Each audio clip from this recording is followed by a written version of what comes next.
Alright, I got my cylinder over there. There's a chock block and a tire. And the e-brake is set. So now we can put the transfer case into neutral. I believe that is not neutral yet. I might have to start it. Alright, I got a wheel off the ground. That should mean that I can spin this freely. Now, come on. Oh, now it comes out. Yesterday it didn't. It was fighting me over here, and the boot's torn, so I'm gonna have to take off the shaft completely. So fun. Oh well, I got this off, and now I can get to the pinion nut finally.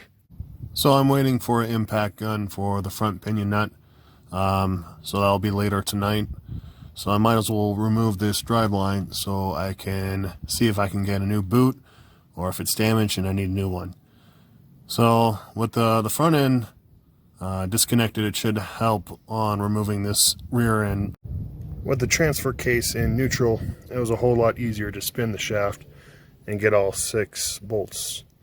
So it's out. Let's see the damage. Alright, so we got it on the surgery table. As you see, the boot is pretty messed up, as in it needs to be replaced. I'm going to cut off these 2 bands. They're pretty on there. Come on.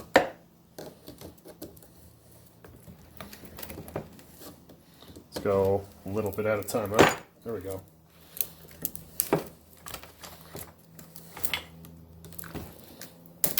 Got that one. Now the other one, we'll try from up here.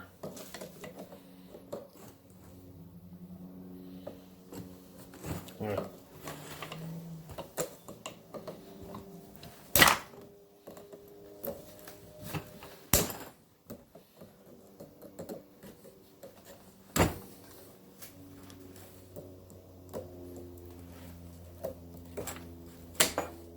Almost.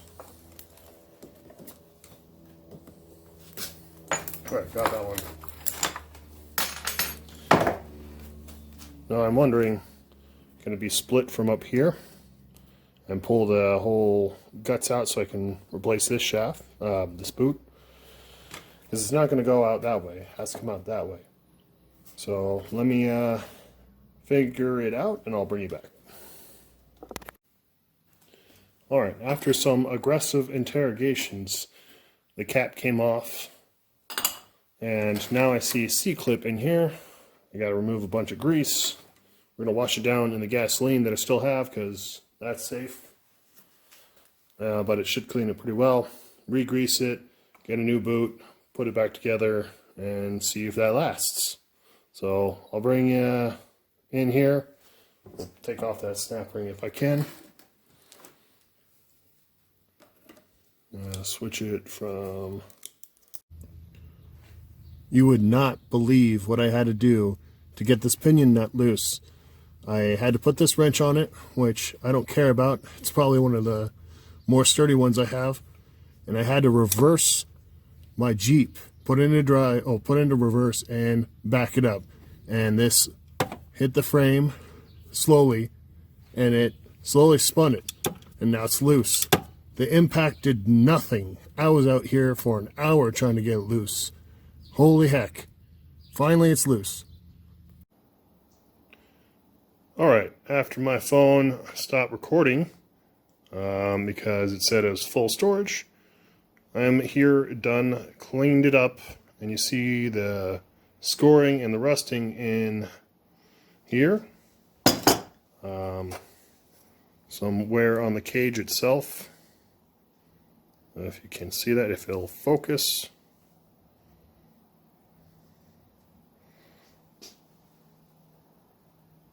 And then also,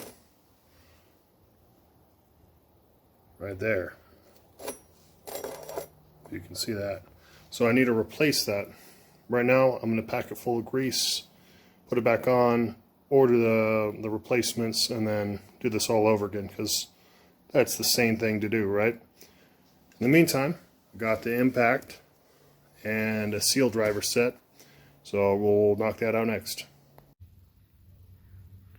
So coming back here on the surgery table, drive shaft, they want about $400 from one place, $200 from the next. That's a little rich for my blood. They do sell a new CV joint for the front, so that includes this, the race, the balls, and I guess that would be the hub. I don't know what it's called. On top of that, my yoke has a nice healthy groove on it where the seal would ride.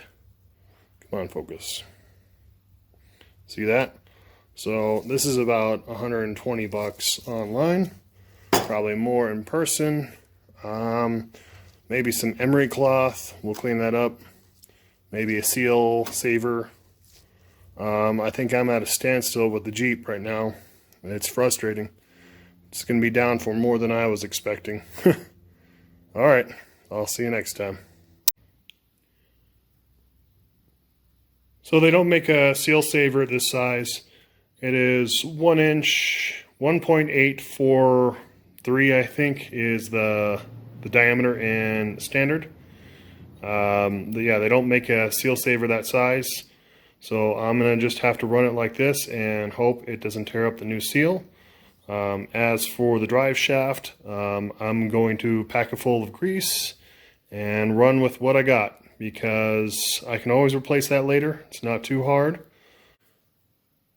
Alright, so finally got the seal out. I think I showed you. If not, I'm sorry. This was a fiasco in itself, trying to get the right seal. I ordered about 4 different ones. Person behind the counter had no idea what they were doing. So I might as well go over it with you and show you how to measure for your seal. Now this thing is not on, but you want to measure the outside of the seal and where it goes into the housing.